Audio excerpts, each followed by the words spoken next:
Welcome, everybody, to Midday Magazine for this Thursday, January 16th, 2025. Have your host, James J. Malouf here, and we're joined by our great friend, Anna James Mitchell, Natural Resource Educator with UW-Madison Extension. Anna, good to have you in with us. It's good to be here, James. Thanks so much for the time. Appreciate it. Hope you and yours had a great set of holidays, a good New Year's, Yes. all the above. Yeah. Wishing a happy New Year's to all of our friends at Extension. Please pass that on to them.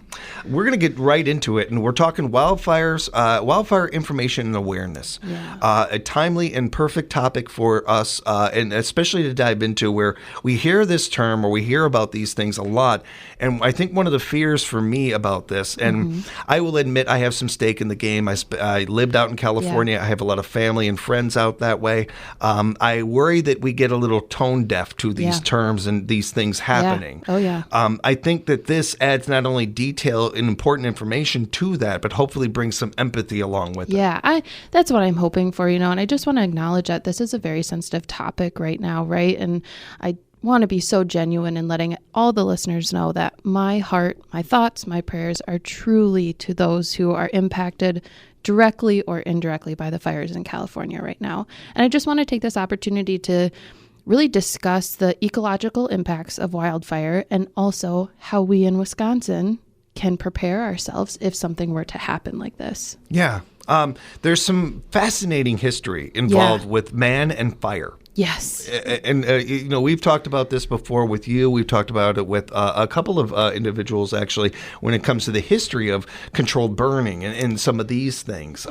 It's all tied together, and it's all interesting. And I think important when we take maybe a step back, a beat back to take this in. Yeah. So, I mean, we'll just start there about the cultural relevance of kind of wildland fire in our, country's history, right? So for a very long time, fire was an integral part to many indigenous ways of life, many indigenous people's ways of life. So Native Americans, Alaska Natives, Native Hawaiians, they used to use fire to clear areas for crops and travel.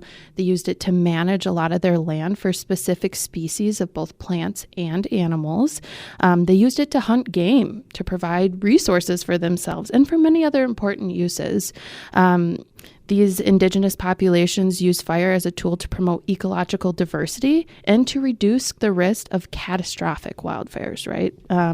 These practices were really ignored during the era of fire suppression in the 20th century due to land management agencies' enforcement of different practices. However, today, this view has changed in recent years, and the use of fire is now an accepted practice for land management, and it's an accepted practice and promoted practice in land management. It's something that, is just really interesting to think about, and to think of so many of the beautiful parts of this state came from this, and opened this up for us and everything. It is a great thing to bring up, and it's a great example as well of how wildfire can be friend or foe. Yeah, well, it really can be, James. As we can see right now, wildfire in the wrong place at the wrong time can just wreak absolutely havoc to threaten our homes, communities, natural and cultural resources, and fire in the right place at the right time can be beneficial for the environment for reasons like reducing grass, brush, and trees that can fuel those larger fires when not taken care of. So like we had started saying, it may seem like we in Wisconsin can be pretty far removed from wildfires, but that is far from the truth. In fact, according to the Wisconsin DNR website, I did a lot of research into this topic for our history. According to the Wisconsin DNR website, the deadliest wildfire in Wisconsin's history occurred in 1871. For some of you who might know, that is the Peshtigo fire. That burned 1.2 million acres. That is... Whoa. Yeah, 1.2 million acres across northeast Wisconsin. It took 1,200 lives and estimated $169 million in damage. Yep. And in more recent history, there was a German road fire that occurred in 2013, and it consumed 7,499 acres and destroyed 104 structures in Douglas and Bayfield counties. Just devastating to hear. And the 2013 one, I remember that. I think many will out there, and it's hard to forget. Yeah. And an important note, I'm a history buff, and I don't believe I knew about that one in 1871. I don't think I heard about that.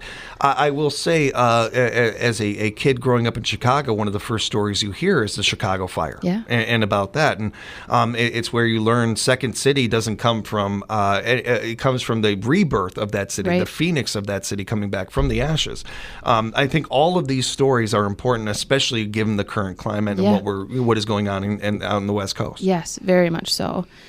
Wildfire causes, I think, is another important aspect of this. Anna, can we get into that a little bit? Yeah, for sure. So there are a lot of ways in which wildland fires can start, and I'm only going to touch on a couple today, and I really encourage you, if you're interested in learning more, to go to the Wisconsin DNR website. So according to Wisconsin DNR, debris burning is the number one cause for wildfires in Wisconsin. These fires generally occur in spring, after the snow melts and people are out taking care of their yards. The snow has melted, but the grass hasn't greened up, and there can be this time frame in the middle where there can be burn warnings, and really dry conditions. And that's when people are burning leaves or burning pine needles. And that's when a majority of the debris fires start in Wisconsin. There's also equipment fires, which account for nearly 1/3 of Wisconsin's wildfires. Most of those are caused by sparks or hot exhaust systems from things like logging equipment, farm equipment, or just off-road recreation vehicles. We also have campfires. Wisconsin is very well known for our outdoor opportunities. Who doesn't love to go outside and have a campfire, right? But if you don't take care of that campfire, once you're done sitting around it, that can be a huge cause for wildfires. Yeah.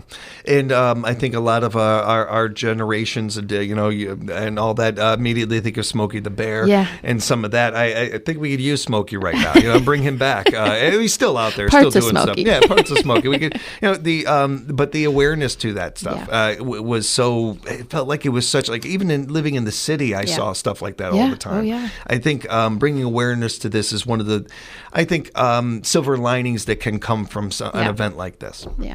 How wildfire impacts wildlife and forests. Yeah. This is something, was new to me. I did not feel or experience very much until moving out here and seeing how my grandparents were so empathetic about this and worrying and wondering how the wildlife, how the animals are doing and all that. Yeah. That's an important part of the topic too. Yeah, it's so important. So wildfires can be inevitable, but not all fire is harmful to our forests, right? A lot of our native animals, plants, etc., have adapted alongside ecosystems that have experienced fire throughout generations, right? So we're going to talk about two different types of forest fires. So we have low intensity fires. These fires can naturally clean and thin the forest by removing any flammable and thick vegetation on the forest floors and can reduce the risk of large scale, high severity fires, right? So the results of low intensity fires is improved habitat for wildlife, healthier soils, and new growth of native plants. In fact, some plants, like I said, in animal populations, they've adapted alongside fire and benefit from having fire on their landscapes. So, for example, there's the endangered Karna blue butterfly caterpillar that gets all of its food from a plant that we can see here in central Wisconsin, which is wild lupin. Well, wild lupin actually thrives in areas that have been disturbed by fire. So there's two species, plant and animal, that benefit from fired, landscape that has experienced fire. Wow. Huh. Yep. And then some plant seeds require exposure to fire in order to even germinate and grow and bloom. So there's certain types of lilies that have to experience, their seeds have to experience fire in order to bloom and grow. To that, if piggybacking off of that, one of the things that I learned out in California was how some trees do this as well. Yeah. The lodgepole pine, eucalyptus, and banksia all release their seeds during a fire. Yeah. And there's even a pyrophytic plants. Yeah. Specific. I thought that's just fascinating. I know, it is. Nature is amazing. It is truly. Just amazing. Yes. Yeah. And there was a little more to this during low-intensity fires. Yeah, right? So during low-intensity fires, we oftentimes think about, well, what does the wildlife do? They've adapted to strategies to survive fire, right? So during these low-intensity fires, they can avoid fire and smoke in a couple of different strategies. So frogs and rodents will often retreat into deep underground burrows, where they will escape the fire and smoke. So other animals like deer and bear, they'll move across or around the forest until the flames subside. So they can, in those low intensity fires, the fire's not burning quick enough and isn't moving quick enough through the landscape for them to, not be able to escape. They're able to kind of move around those fires. I didn't see it in person, but one of the things I saw on video, I knew that there were bears in California. Yeah. I didn't know how many until I saw a video of this, and they're doing it like they're in order. Yeah. Like it's so organic the way they do it, but it looks like they actually okay, who's number in charge? 4? Yeah, who's in charge and all that. It's just very unique. It also speaks to, again, the creativity and the beauty of nature and how adaptable it is. And I think that there's maybe a bit of a sadness to it when you think about how nature had to adapt because of things that we have done or something. Right. Fires have been happening long before human beings. Oh, yes. And so animals adapting to this, it makes sense, but it's still just fascinating and really cool to hear about. And again, I think brings in some empathy, not only for these animals, but for our fellow human beings all over, not just in the West Coast, but whenever these things happen again or what have you. Yeah. The high severity fire burns through the forest. Touching on some of that, touching on that a little bit too. Yeah. So high severity fires. These are the fires that burn through the forest floor and canopy, and they can be devastating to wildlife habitat and surrounding communities. So during high severity wildfires, wildlife have more challenging time finding refuge because the fire burns so quickly across a landscape, and then it actually climbs often to the tree canopy. So this is what we're seeing in California. It's moving at just such a rapid rate that it's just devastating. So these fires, they're burning so hot that they can actually scorch the soil and cause it to be no more suitable for habitat for like native plants. And so when you have these native plants that are just wrecked, for lack of better terms, by wildfire, they have a hard time coming back. So what moves in? Invasive species. Yeah. We've talked about invasive species before, right? It comes back. Just like invasive species, it keeps coming back. And they're so prolific and quick to move into those areas. We've talked about wildlife corridors in the past here on the show. Well, wildlife corridors in high severity fires are greatly impacted. They can be disconnected due to the massive loss of vegetation, which impedes the natural movement of animals and can restrict habitat and food sources. So, another one that this brings up too is the severity of these things out in Australia. And how much wildlife, I believe it was like something like 20 to 30% of their wildlife they lost during that last devastating fire they had a couple of years ago. Right. It brings it home when these kind of things are happening in our neck of the woods. Yeah, definitely. Yeah. And that high severity fires, just one last thing on that. So high severity fires, we don't really think of water quality being impacted by fires, but in high severity fires, they can cause runoff that contains ash and debris. Well, when that runoff reaches a lake, river, or stream, it can actually really impact in a negative way the water quality and the life cycles of any fish or frogs, any aquatic life, really. So that's kind of another impact of those high severity fires that I think oftentimes gets overlooked, right? We're not really thinking about water when we're thinking about fire. I mean, we are in a way, but also not the water resources, right? Right. And it's so important, no matter what the topic, really, if there isn't a chance to talk about water quality, to talk about it, to bring it up, to pay attention to it. It's still something that is on so many of our minds, and something that we need to focus on in order to make it happen and get this more and more cleaner water. And I cannot thank you enough for this topic and diving into this with us today, and really getting into not only the history of it and the importance of that, but the importance of understanding this stuff.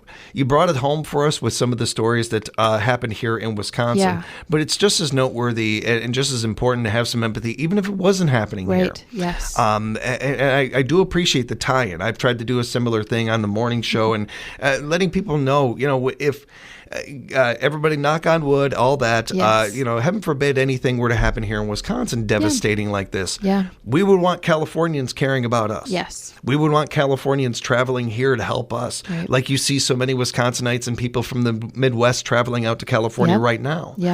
We are all connected. And the way we get through this in life is together. And it's a community approach. It's a nice reminder of that. I think that I could sit there and bark about it all I want. This gives us the meat to back that up. This gives us the data and the facts to back that up. For that. I think you could chew gum and walk at the same time. You can find so much of this interesting and appreciate the history of it and the future of really so many of these things we talked about, while also understanding that there is so much going on out there that there's, as much as we grasp, I think there's a lot that we're still trying to grasp. We're still trying to understand. And when it comes to all of this, what about what we can do? This is one of my favorite things about talking with you. You could have just left the topic right there with all that information, but you would like to wrap up with how we can impact these things. I got to give the listeners a little homework assignment, right? Yeah, I love that. And, it's just, I want to stress that we are very removed, right, from the wildfires in California right now. It is a possibility in Wisconsin. At the scale, I don't know. But it is something that we need to think about. How are we making sure that our communities and our homes are well prepared for the circumstances of a wildfire? So I did a little bit of research on some resources that would be helpful for the listeners to visit. There's a ton of information on how to prepare your homes, yourself, and your community for the possibility of wildfires. So one of those resources is ready.gov. They have just a simple list of ways that you can plan for wildfires. And some of the ways include recognizing the warnings and alerts. So you can download the FEMA app and receive real-time alerts from the National Weather Service, or you can sign up for community alerts in your area through the emergency alert system. So just really being aware of those systems that are out there to let you know if this is a possibility, right? You can make an emergency plan and ensure that everybody in your household knows and understands that plan. What will we do if this is a possibility in our community, right? You can strengthen your home by building or remodeling with fire-resistant materials. You can identify an outdoor water source with the hose that can reach any part of your property, right? I would say any part of your property that is close to your home, the buildings that you don't want lost in an instance like this. So you can create a fire resistance zone that is free of leaves, debris, or any other flammable materials that's at least 30 feet from your home. And then just know your evacuation zone and your evacuation route. Those are things that are never horrible to practice, never bad. And while it is nothing even close to what's going on in California, I've mentioned before, my family had a really devastating fire happen to our home. And having a plan literally saved us. It saved our dog, saved so much of what was in that house. And it could have been so much worse without having a plan. It's a great note about that. And we want to encourage people to check out the DNR's website as well. Yeah, so Wisconsin DNR, if you go to their website, it's dnr.wisconsin.gov. You can search fire management. They have a webpage on there with just loads of wonderful resources and information that help you understand wildfire, help you understand how land management in Wisconsin uses prescribed burning as a practice, but also they've got really great resources on preparing your property for the possibility of wildfire. They give you action steps to become what they call FireWise. Really great resources to just increase your knowledge of what to do in the circumstances and how to prepare. And this website also has resources for community fire plans. So if you're a community planner, I'm sure a majority of communities have that. Maybe reaching out, if you're a community member, reaching out and seeing if your community has a fire plan and make yourself aware of what that fire plan is. You have insurance, and you hope you never have to use it. You've got that there, and you break glass in case of needed. Right. That's what these things are. And whether it's the DNR website or some of the other resources Anna has given you today, that can only help you strengthen that. And hopefully you never have to use any of this, but boy, it's good to have. Yeah, it is so good to have. And, besides ready.gov and Wisconsin DNR, if you just want to learn more, U.S. Fish and Wildlife Service, U.S. Forest Service, there's so many different U.S. Park Service. There's so many different resources out there that you can look into, research for just more information on how to inform yourself. I can't stress this enough. I think every time I come on here, I really just want to help the listeners inform themselves of topics, to be aware of their natural resources, to be aware of how to protect their natural resources, So. And you're doing an amazing job at it. Oh, we greatly appreciate the details you put into this. You can find out more as well of how you can help impact things over in California right now. If you go to our website, civicmedia.us, there's a link right there to go to Convey of Hope. There are some other resources as well. Encourage you to look into and any ways that you can help out over there. We greatly appreciate that. And as much as we appreciate the time from you, Anna, and all the research and all the homework you put into these things, really I don't know if the audience or even I understand how much you put into this and the extra benefit you put into. Thank you so much for that. I really do appreciate it. If people want to find out more, reach out to you yourself. How can they do that? Yeah, you can stop into the extension office over at the Wood County Courthouse, or you can email me at anna.m.james@wisc.edu. And check out their website, extension.wisc.edu as well. Bookmark that. Be sure to follow them on social media. Share the events and the different things that they share on their page. You just never know who might see it otherwise. And support our friends at UW Extension, because boy, did they support our communities and put back into our communities. And I appreciate you. Again, say Happy New Year to everybody over there for us. And we'll talk to you again soon. Yeah, thanks so much, James. We'll have more Midday Magazine coming up for you as well, right here at 97.5 FM, 1320 AM, WFHR. We are locally grown radio.